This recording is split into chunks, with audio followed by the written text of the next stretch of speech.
വിനോദസഞ്ചാര കേന്ദ്രമായ വർക്കല പാപനാശം ക്ലിഫ് മേഖല അതീവ അപകടാവസ്ഥയിൽ. ഹെലിപ്പാഡ് മുതൽ തിരുവമ്പാടി വരെയുള്ള നടപ്പാത തകർന്ന് കടലിലേക്ക് പതിച്ചിട്ടും അധികൃതർ നടപടിയെടുക്കുന്നില്ലെന്ന ആക്ഷേപം. അധികൃതർ നിർമ്മാണങ്ങളാണ് കുന്നിന്റെ നാശത്തിന് കാരണമെന്ന് നാട്ടുകാർ ആരോപിക്കുന്നു. വർക്കല ഹെലിപ്പാഡ് മുതൽ തിരുവമ്പാടി വരെയുള്ള നടപ്പാതയാണ് സഞ്ചാരികൾക്ക് മരണക്കെണിയാകുന്നത്. സുരക്ഷാ ഭിത്തികൾ തകർന്ന് കടലിലേക്ക് പതിച്ച പാതയിൽ മുളകൾ കൊണ്ടുള്ള താൽക്കാലിക വേലി മാത്രമാണുള്ളത്. നേരിയ ഒരു കാൽവഴുക്കൽ പോലും വലിയ ദുരന്തത്തിന് കാരണമായേക്കാം. വഴിവിളക്കുകൾ കണ്ണടച്ചിട്ട് മാസങ്ങളായതിനാൽ രാത്രികാലങ്ങളിൽ റിസോർട്ടുകളിലെ വെളിച്ചം മാത്രമാണ് യാത്രക്കാർക്ക് ആശ്രയം. നിരീക്ഷണ ക്യാമറകൾ തകർന്നതും ലഹരി സംഘങ്ങളുടെ ശല്യവും പ്രദേശത്ത് അപകട സാധ്യത ഇരട്ടിയാക്കുന്നു.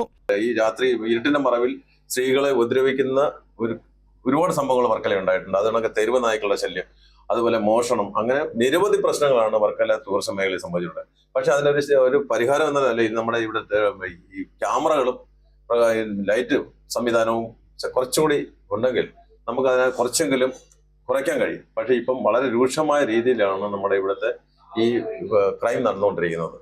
കൂടുതലും ലഹരിയുടെ പശ്ചാത്തലം വർക്കല നമ്മുടെ ടൂറിസം മേഖലയിൽ വളരെ അധികമാണ്. അതും കൂടി ആകുമ്പോൾ അക്രമ സംഭവങ്ങൾ വളരെ കൂടുതലായിട്ട് ഇവിടെ വർക്കല സംഭവിച്ചുകൊണ്ടിരിക്കുന്നതാണ് ഇപ്പൊ നമ്മൾ കാണുന്നത്. പരിസ്ഥിതി നിയമങ്ങൾ ലംഘിച്ചുള്ള അനധികൃത നിർമ്മാണങ്ങളാണ് ക്ലിഫ് ഇടിയാൻ പ്രധാന കാരണം. കളക്ടറുടെ ഉത്തരവ് പ്രകാരം 64 അനധികൃത നിർമ്മാണങ്ങൾ പൊളിക്കാൻ നഗരസഭ ശ്രമിച്ചെങ്കിലും റിസോർട്ട് ഉടമകളുടെ പ്രതിഷേധത്തെ തുടർന്ന് നടപടികൾ തടസ്സപ്പെട്ടു.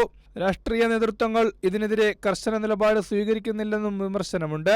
നടപ്പാതയുടെ ശാസ്ത്രീയമായ പുനർനിർമ്മാണം, സുരക്ഷാ ഭിത്തികളുടെ അറ്റകുറ്റപ്പണി, വഴിവിളക്കുകൾ സ്ഥാപിക്കൽ എന്നിവ യുദ്ധകാലാടിസ്ഥാനത്തിൽ തീർക്കണമെന്നാണ് നാട്ടുകാരുടെയും പ്രകൃതി സ്നേഹികളുടെയും ആവശ്യം.